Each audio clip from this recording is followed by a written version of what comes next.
भाइयों, मैं पंकज वाजपेयी आपके सदर विधानसभा क्षेत्र के परियर गांव का रहने वाला हूं। इस बार आगामी 2022 के चुनाव में विधायक पद का प्रत्याशी हूं 165 विधानसभा क्षेत्र से। आप लोगों को मालूम है कि मैं एक इंजीनियर हूं। आपके ही क्षेत्र परियर गांव से प्राइमरी स्कूल से पढ़कर इंजीनियर बनकर देश की बड़ी बड़ी कंपनियों में L&T, रिलायंस, मित्तल, सिंटेक्स जैसी कंपनियों में और देश के सबसे बड़े पद तक काम किया है। और सारा काम करने के बाद इस ऊंचाई पे पहुंचने के बाद जब मैं अपने क्षेत्र वापस आया और देखा कि मेरा क्षेत्र, मेरा उन्नाव, मेरा ज़िला आज भी वहीं है। सारे किसान, विद्यार्थी या व्यवसायी उतना ही परेशान है और बल्कि उनकी हालत और बदतर हो गई। आपको मैं बता दूं कि मैंने तीनों पे बड़ा गहरा अध्ययन किया और पाया कि वहाँ पे कानपुर में और लखनऊ में बहुत विकास हुआ, मगर उसके बीच उन्नाव ज़िले में कोई विकास नहीं हुआ।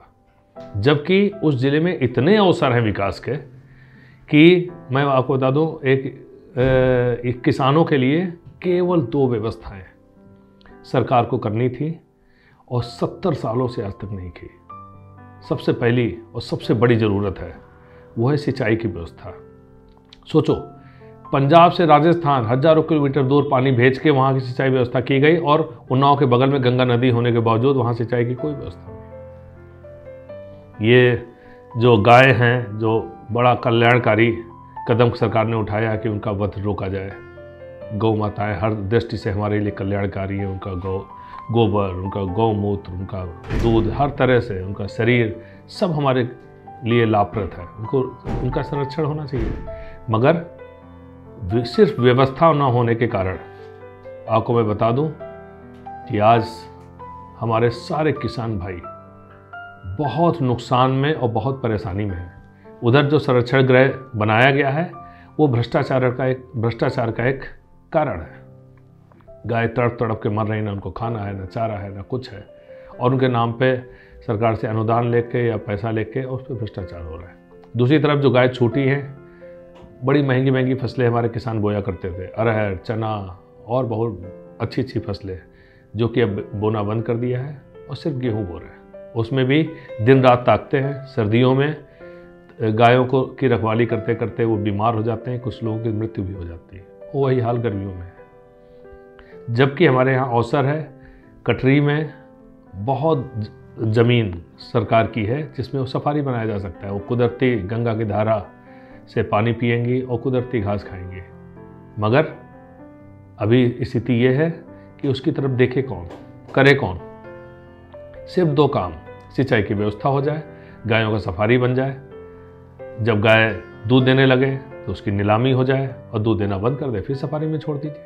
बड़ी अच्छी व्यवस्था हो सकती है। और सरकार अभी जितना संरक्षण गृहों में भ्रष्टाचार में पैसा खर्च कर रही है उससे कम पैसे में होगा। गाय भी स्वस्थ, हम पाप से भी बच जाएंगे और किसान भी खुश, वो हर तरह की फसल बोएंगे। सोचिए, सिंचाई की व्यवस्था हो जाए तो 3 फसलें किसान महंगी फसलें बोएंगे। वहाँ जो तालाब थे उनकी खनन पर रोक लगा दी सरकार ने। अब जो खनन से रोक लग गई तो सारे तालाब उथले हो गए, उनमें जलकुंभियाँ आ गई। जो वो मछली का, सिंघाड़े का, नारी का, मखाने का, कमल का व्यवसाय करते थे वो बंद हो गया। उधर से भी एक मार पड़ी किसान को। हर तरह से उसके आमदनी का जरिया कम ही होता चला गया। अब आज किसान की ये हालत है कि वो खाएं या पढ़ाएं या जिएं, कुछ उनको समझ में नहीं आ रहा है। उधर विद्यार्थी, कोई उच्च शिक्षा की व्यवस्था ही नहीं।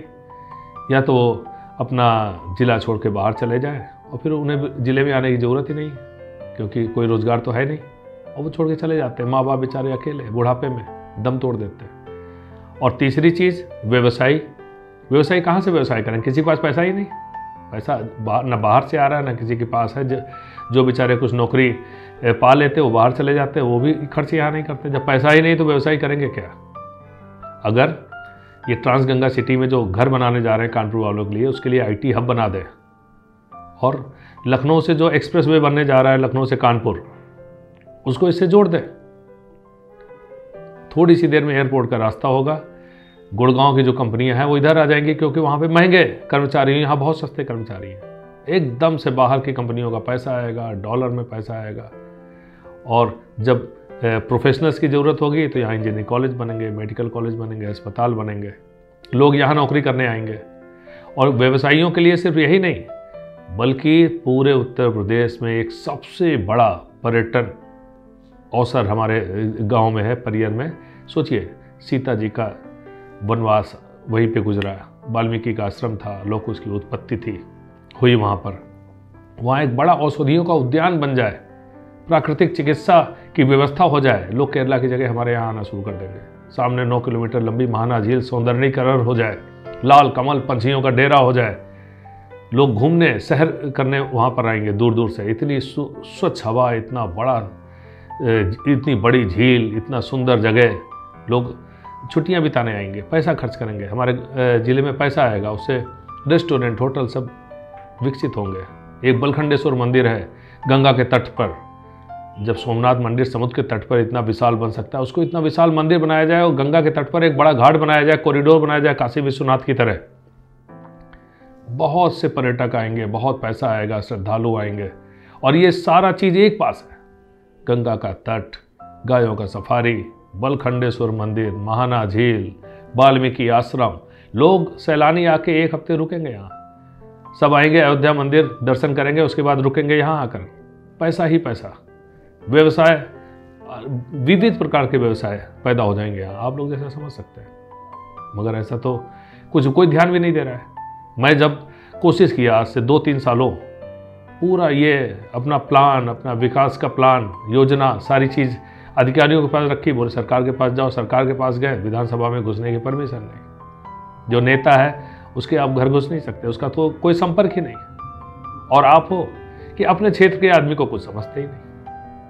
आप तो बोलते हैं कि मैं बड़ी पार्टियों को वोट दूंगा, वो हमें पूरी सब्जी खिलाती हैं, रैली में जाने के लिए बस देती हैं, 500 रुपया देती हैं, और यह दारू देती हैं। मगर एक ही दिन तो देती हैं, आपको तो पूरा ज़िंदगी जीना है। एक दिन पूरी सब्जी खा के आप क्या करोगे?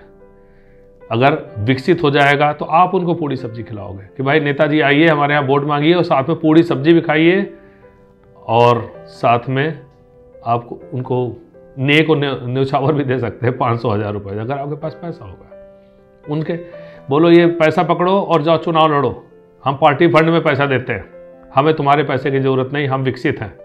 अभी तो उल्टा है। और जब वो पैसा खर्च करेंगे, करोड़ों रुपए खर्च कर देंगे आपको लुभाने में, तो वसूल भी करेंगे, भ्रष्टाचार करेंगे। और भ्रष्टाचार कहाँ से आएगा? आपके पैसे से। आप टैक्स देते हो, लगान देते हो, सारी पैसे आप देते हो, आपके पैसे से आपका विकास होना है, तो वो अपना विकास करेंगे, अपना पैसा वसूल करेंगे, करोड़ों रुपए वसूल करेंगे। फिर गलती तो नहीं कर रहे हैं वो, और वो जानते हैं कि आपने उनको वोट दिए नहीं, आपने तो पार्टी को वोट दिया, आपने तो बीजेपी और देश और विदेश और सब, अपने घर में दाने नहीं है और हम विदेश देश की बात करते हैं। और वो जानते हैं कि आपने उनको वोट नहीं दिया तो आपके लिए क्यों विकास करें, क्यों आपके लिए संवेदना हो।